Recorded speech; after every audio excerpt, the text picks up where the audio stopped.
কেমন আছেন আপনারা সকলে?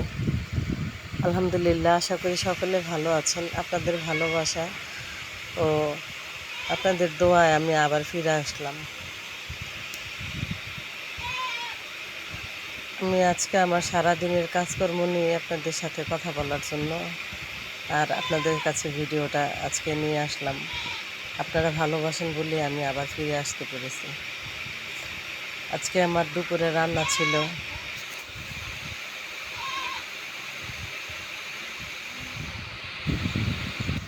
আমি তো ভর্তা আয়োজন করে পাটাটা ধুইছি। ধোয়ার পরে এখন আমি যে জায়গাতে পাটা রাখি সেই জায়গাটা ধুয়ে নিলাম, কারণ ভিজা জায়গা থাকে তো অনেক সময় পোকামাকড় হয়ে যায়, দেখতে খুবই খারাপ লাগে।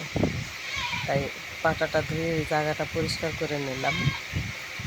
তারপরে পাটাটা ঠিক মতো রেখে নিয়ে তারপরে একটু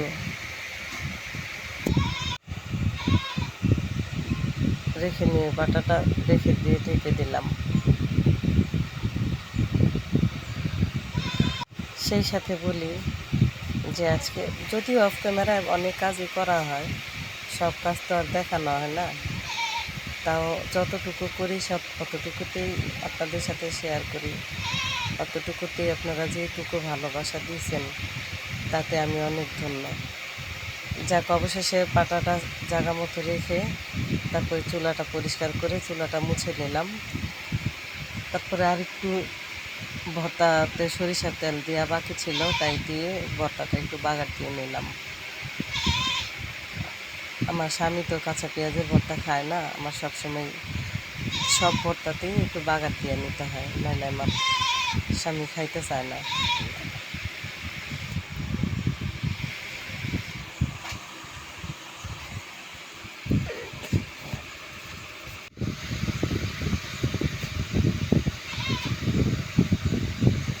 ভর্তাটা দিয়ে দিলাম। ভর্তাটা দিয়ে এখন ভর্তাটা নাড়াচাড়া করে নিব। নাড়াচাড়া করে ভর্তাটা ঠিক মতো ভেজে নিব।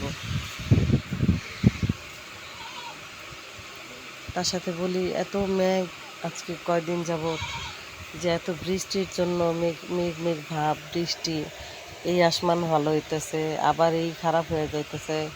ওয়েদারের জন্য কোনো কাজ করা খুবই যে মুশকিল তা বলার মতো না। ওয়েদারটা এত খারাপ হয়ে গেছে, আর আমরা যারা সাধারণ মানুষ তাদের জন্য তো আরও বেশি কষ্টদায়ক, কারণ ঘর থেকে বাইরে হইতে খুব কষ্ট। মাটির জায়গা, বেশি কষ্ট হয়ে যাচ্ছে।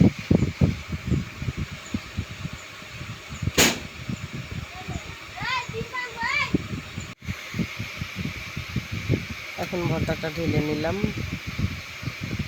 আমরা এটা মাটির খোঁড়া বলি, বা কেউ কেউ হানকি বলে। আপনারা কে কোন জায়গায় কি বলেন একটু কমেন্টে বলে যাবেন। আর ভিডিওটা যদি কারো কাছে যদি সামান্য পরিমাণে ভালো লাগে, তাহলে কষ্ট করে আমার ভিডিওটাতে একটা সাবস্ক্রাইব করে লাইক কমেন্ট করে, যদি খুব বেশি ভালো লেগে যায় একটা শেয়ার করে দেবেন প্লিজ। সব কাজ শেষে ঘর তো গুছিয়ে ঘরটা এখন মুছে নিচ্ছি। গোসলের জন্য অলরেডি রেডি হয়ে গেছি, ঘরটা মুছে গোসল করার জন্য চলে যাব। গ্রামের বাড়িতে তো থাকি, সবসময় পরিষ্কার থাকতেও পারি না বা রাখতেও পারি না। তার মধ্যে আমার ঘরে এখন আপাতত মেহমান আছে, কাজেরও একটু ঝামেলা বেশি। আর যখন মানুষ থাকে না, মেহমানের কাজই একটা আর নিজের কাজই একটা। তারপরে আলহামদুলিল্লাহ মেহমান আসলে অনেক ভালো লাগে, সব মিলাই ভালো লাগে। হয়তো খুব ভালো খেতে পারি না বা খাওয়াইতে পারি না, তো মেহমান আসলে ভালো লাগে, আনন্দ লাগে। আর মেহমান হচ্ছে আল্লাহর নেয়ামত। আল্লাহ নাকি খুব খুশি হইলে মানুষের ঘরে নাকি মেহমান পাঠায়।